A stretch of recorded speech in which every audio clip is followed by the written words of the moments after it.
Hello all of you, welcome back to my channel. मैं आज आप लोगों के लिए लेकर आ चुकी हूँ एक कैंडल वैक्स रीडिंग, जिसका टॉपिक रहने वाला है कि उनके दिल में क्या है आपके लिए। आपके जो पर्सन है, पार्टनर है, लव इंटरेस्ट है, उनके दिल में क्या फीलिंग्स हैं, क्या इमोशंस हैं आपके लिए, क्या थॉट्स हैं, कैसी उनकी एनर्जी है, हम ये जानेंगे। रीडिंग पूरी तरह से इंट्यूटिव है, सभी ज़ोडिएक साइंस के लिए है। और क्योंकि 100% इंट्यूटिव रीडिंग है तो ज़बरदस्ती अपने आप को रीडिंग में फिट इन मत करना। जितना रेजोनेट होता है उतना ही एक्सेप्ट करना। रीडिंग टाइमलेस है। जब भी आप इस वीडियो को देख रहे हैं, जब भी इस वीडियो तक पहुँचे हैं, आपके साथ तभी रेजोनेट करेगा, फिर चाहे आप इस वीडियो तक कितने भी समय बाद क्यों ना पहुँचे हों। ओके व्यूअर्स, अगर आप इस वीडियो तक पहुंचे हैं, मुझे सुन रहे हैं, तो डेफिनेटली इसमें कोई ना कोई मैसेज आपके लिए है। रीडिंग सभी ज़ोडिएक साइंस के लिए है। चलिए ज़्यादा समय व्यर्थ नहीं करते हैं आपका भी, और रीडिंग को स्टार्ट कर देते हैं। ये रही candle and here we have a matchbox. चलिए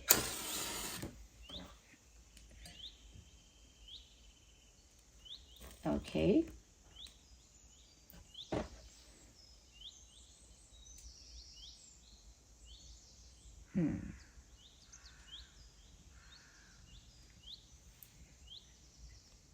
तो देखते हैं व्यूअर्स के उनके दिल में क्या है। यस,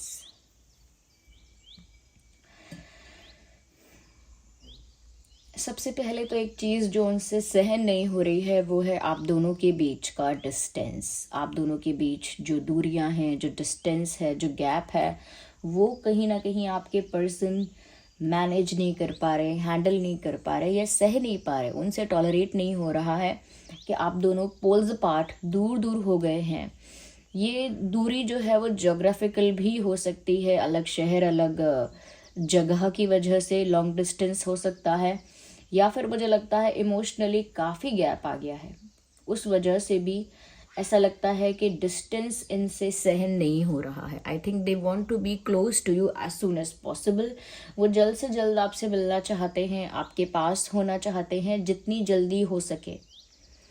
यहाँ पर ऐसा भी लगता है कि जैसे ये इंसान आपके मुख से कुछ सुनना चाहते हैं। कुछ जो इनका डिज़ायर है, ये चाहते हैं कि आप अपने मुंह से बोलकर एक्सप्रेस करें। कुछ ऐसी बात है जो उन्हें आपसे ही सुननी है, और आपसे सुनेंगे तो उन्हें बहुत अच्छा लगेगा। तो there is something they want to listen from you. कुछ आपसे सुनना चाहते हैं, किसी तरह का एक्सप्रेशन, किसी तरह का कन्फेशन, किसी तरह का समथिंग, कुछ कुछ आपके मुख से सुनना चाहते हैं, बस ये दिख रहा है। ऐसा भी लगता है किसी चीज़ के लिए ये इंसान बहुत इम्पेशेंट हो रहे हैं।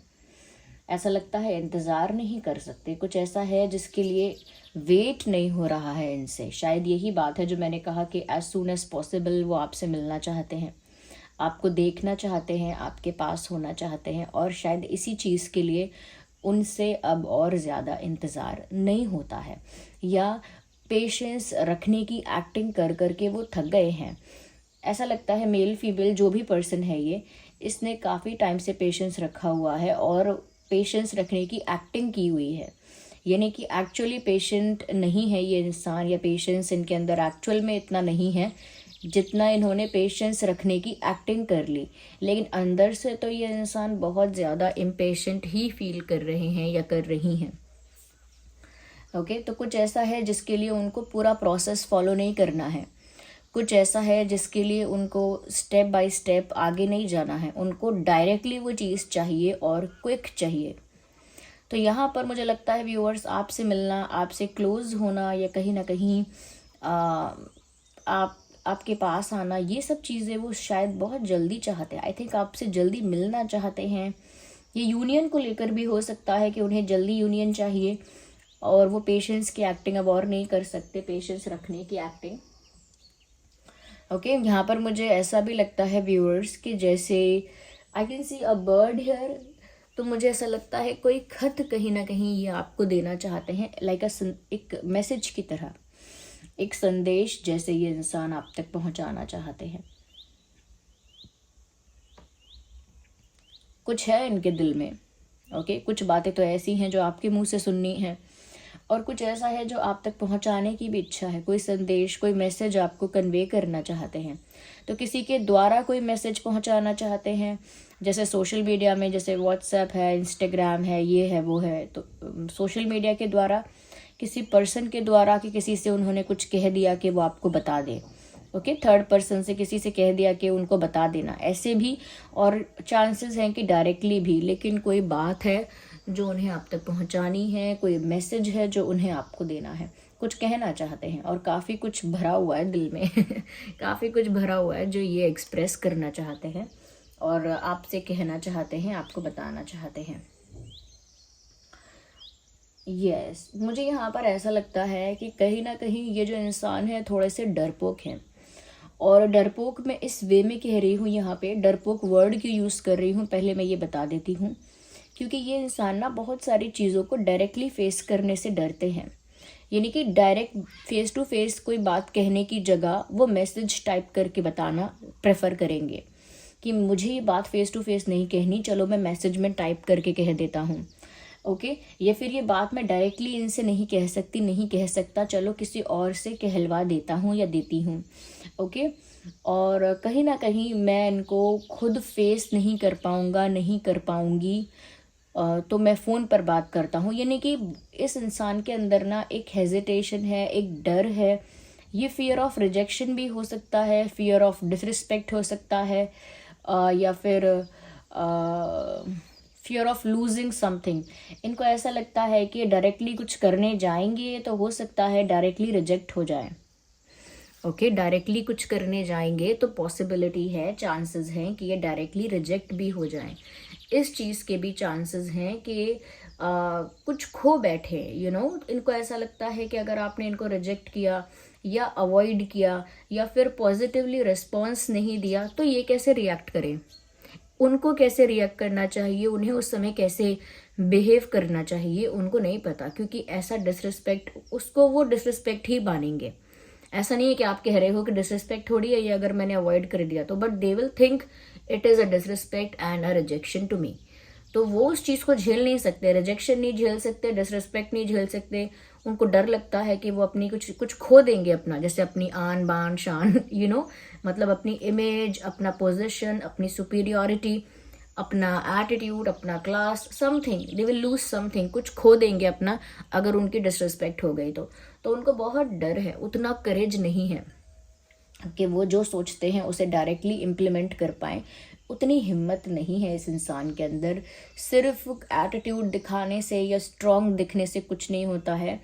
आप कितने स्ट्रांग हो आपके कैरेक्टर से पता चलेगा, और कैरेक्टर से यहाँ पर मतलब है कि आपके अंदर कितना करेज है, कितनी क्लैरिटी है, कितने आप ऑनेस्ट हो, कितने आप ओपन हो, इन सब चीज़ों से पता लग जाएगा।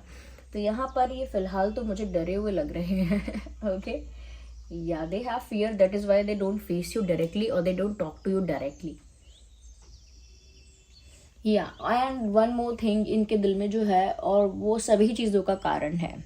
ओके, एक और चीज़ जो इनके दिल में है और वो हर चीज़ का कारण निकल कर आ रही है, वो ये है your beauty. Your beauty, your looks viewers, जैसे आप दिखते हैं ना, जितने beautiful, good looking, charming, graceful, elegant, handsome, attractive जितने आप दिखते हैं, कहीं ना कहीं इस इंसान का मन मोह लेते हैं उतना ज़्यादा।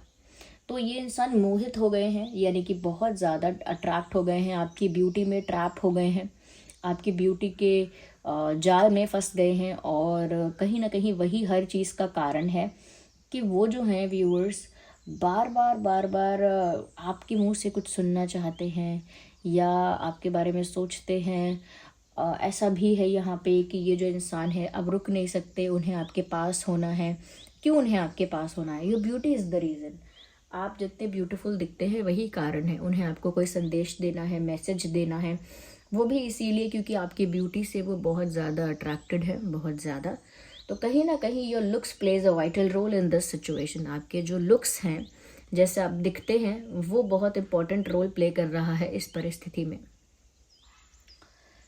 Yes, I can C small trees. मुझे लगता है कहीं ना कहीं आपके साथ एक छोटा सा परिवार बसाने का इनको एक सपना आया है। या फिर इनके दिमाग में एक ऐसा आइडिया आया है, nothing serious, nothing permanent, nothing official, कुछ ऐसा नहीं है कि बहुत सीरियसली डिसाइड कर लिया है, लेकिन एक आइडिया कह सकते हो, एक थॉट कह सकते हो, एक इमेजिनेशन कह सकते हो कि इनके दिमाग में आया है कि आपके साथ एक छोटा सा परिवार बसाएं तो कैसा रहेगा। ओके, कुछ आपके फीचर्स ऐसे हैं, फेशियल फीचर्स जो इनको बहुत अच्छे लगते हैं, जैसे कि आपके लिप्स उनको बहुत अच्छे लगते हैं, the shape of your lips, या फिर हो सकता है the shape of your eyes, आपकी आंखें उन्हें बहुत अच्छी लगती हैं। तो कुछ फेशियल फीचर आपका ऐसा है जो इस इंसान को बहुत परफेक्ट लगता है या बहुत अट्रैक्टिव लगता है। तो वो लिप्स हो सकते हैं या आइज़ हो सकती है, मुझे ऐसा लगता है।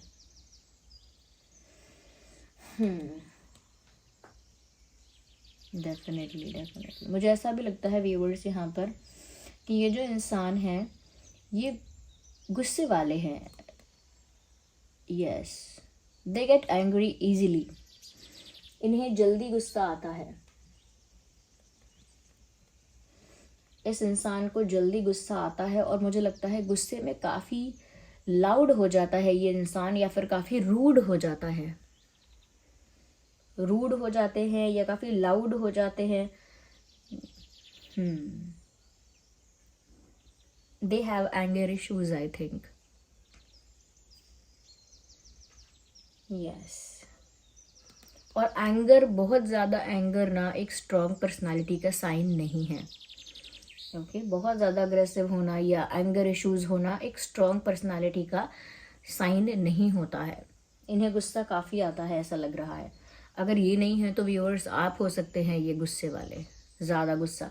देखिए नॉर्मली सब गुस्सा करते हैं, लेकिन एक इंसान ऐसा होता है ना जिसे बहुत जल्दी आता है और बहुत तीव्र आता है गुस्सा। मैं उसकी बात कर रही हूँ जो सब कुछ भूल जाता है गुस्से में। मुझे यहाँ पर ऐसा लगता है कहीं ना कहीं व्यूअर्स, इस इंसान की अगर हम एनर्जी की बात करें ना तो आपके कंपैरिजन में इस इंसान की एनर्जी काफ़ी लो है, या मैं कह सकती हूँ जितनी हाई वाइब्रेशनल आपकी एनर्जी है, आपका ऑरा है, उतना इनका नहीं है इन कंपैरिजन। इनका ऑरा, इनका एनर्जी लेवल, इनकी वाइब जो है वो थोड़ी लो है, थोड़ी डाउन है। और इस वजह से मुझे लगता है कि जब वो आपको देखते हैं या आपको एडमायर करते हैं तो उन्हें ऐसा लगता है कि वो कुछ ऐसा एडमायर कर रहे हैं, कुछ ऐसा देख रहे हैं जो उनकी पहुंच से बाहर है,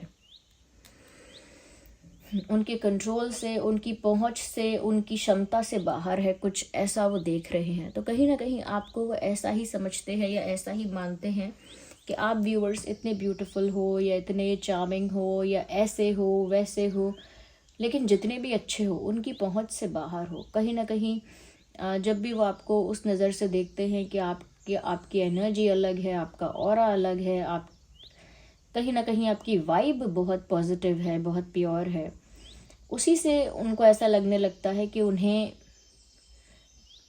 ये चाहिए, लेकिन ये इनकी पहुंच से थोड़ा बाहर है। So they think that you are out of reach. ये इंसान कहीं ना कहीं व्यूअर्स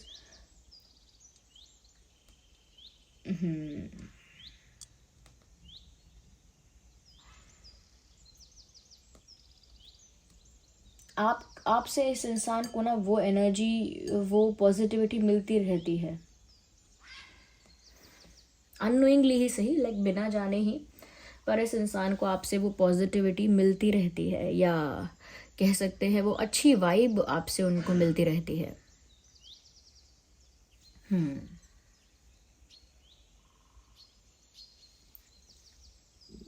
हो सकता है ये इंसान गुस्से वाले हैं या थोड़ा सा अपने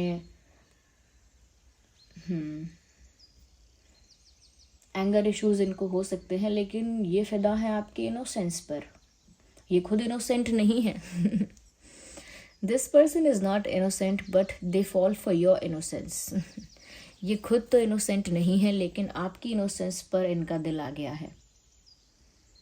Because you are innocent, you are not manipulative, you are not cunning, you are not that strategist. आप एक strategist नहीं हैं, या ज़्यादा manipulative नहीं है, ज़्यादा कह सकते हैं ज़्यादा cunning mind नहीं है आपका।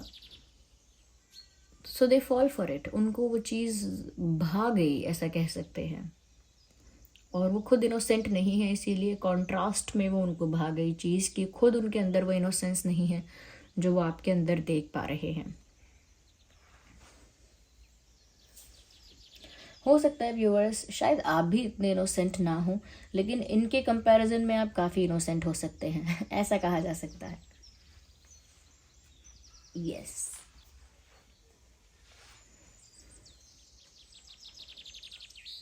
यहाँ पर मुझे ऐसा लगता है कि चारों तरफ से रास्ता बंद है, सॉरी तीनों तरफ से रास्ता बंद है, बस एक तरफ से खुला हुआ है। इसका मतलब ये है कि इस इंसान के पास ना कहीं और जाने का अब कोई रास्ता भी नहीं बचा है। एक आप ही की दिशा है, एक आप ही की ओर ये इंसान बढ़ सकते हैं, एक आप ही की तरफ का रास्ता खुला हुआ है, बाकी सारे रास्ते इनके लिए बंद हैं। कहीं और जाने का कोई और रास्ता नहीं दिख रहा है।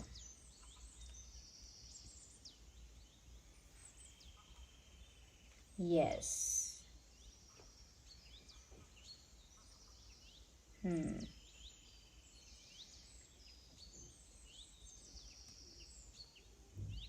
तो इनके दिल में तो व्यूअर्स ऐसी काफ़ी सारी बातें हैं और जो यहाँ पर चैनल भी हुई हैं। ओके कुछ अल्फ़ाबेट्स जो मुझे यहाँ नज़र आ रहे हैं मैं वो आपको बता देती हूँ। T for telephone, C for cat, okay, B for ball, A for apple and K for kite. Okay ये कुछ अल्फ़ाबेट्स यहाँ मुझे चैनल हुए हैं।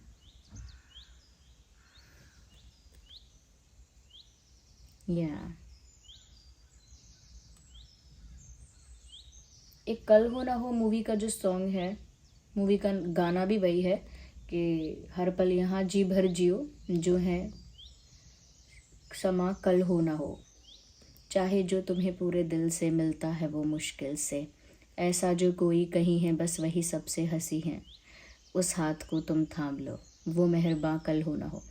ये सॉन्ग आप ज़रूर सुनिएगा, ये कहीं ना कहीं इनकी फीलिंग को दर्शाता है, इनके इमोशन को दर्शाता है। Okay so candle is almost over. Okay चलिए अभी हम कुछ डिवाइन गाइडेंस भी ले लेते हैं इसमें।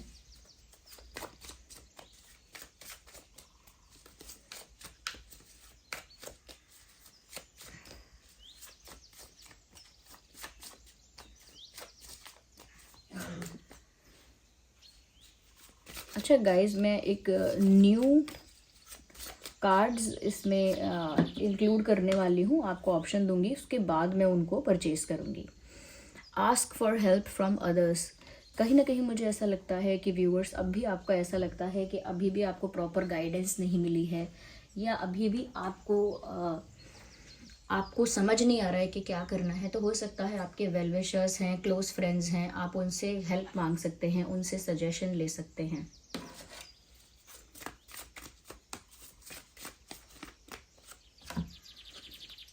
मुझे ऐसा लगता है व्यूअर्स यहाँ पर कि हो सकता है इस इंसान को आपने मिस इंटरप्रेट कर लिया है या मिसअंडरस्टैंड कर लिया है। हो सकता है आपने इन्हें कुछ और समझ लिया है और जैसा आप इन्हें समझ रहे हैं ये वैसे नहीं है। तो अगर आपने इन्हें बहुत अच्छा समझ लिया है तो ये शायद इतने अच्छे नहीं हैं, या फिर आपने इन्हें बहुत गलत समझ लिया है तो शायद ये इतने गलत नहीं है। यस तो जैसा आपने इस इंसान की एक पिक्चर ड्रॉ की है अपने दिमाग में, जैसा आपने इनको मान लिया है अपने दिमाग में, ये एक्चुअल में वैसे इंसान नहीं है, ये उसके अपोजिट हैं। और आपको फिर भी कोई सजेशन चाहिए तो ऐसा हो सकता है कि आप अपने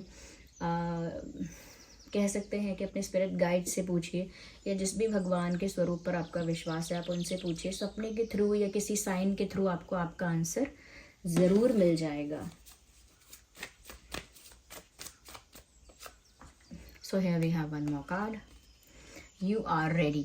कहीं ना कहीं मुझे ऐसा लगता है व्यूअर्स, जो भी आप सोच रहे हैं, जो भी आप करने वाले हैं, वो करने के लिए आप तैयार हैं। तो जो भी आप सोच रहे थे उसे कर डालिए, आप तैयार हैं उसके लिए। So this was the reading, I hope it was helpful. Reading को क्लेम कीजिएगा, थोड़ी भी हेल्पफुल है तो लाइक ज़रूर कीजिएगा, कमेंट में बताइएगा कितने % रेजोनेट करती है। भगवान को, यूनिवर्स को थैंक यू कीजिएगा। अगर आप नए हैं तो वीडियो को लाइक करें, सब्सक्राइब करें, बेल आइकन को प्रेस करें। चलिए फिर मिलते हैं अगली रीडिंग में, तब तक के लिए bye bye family, love you all.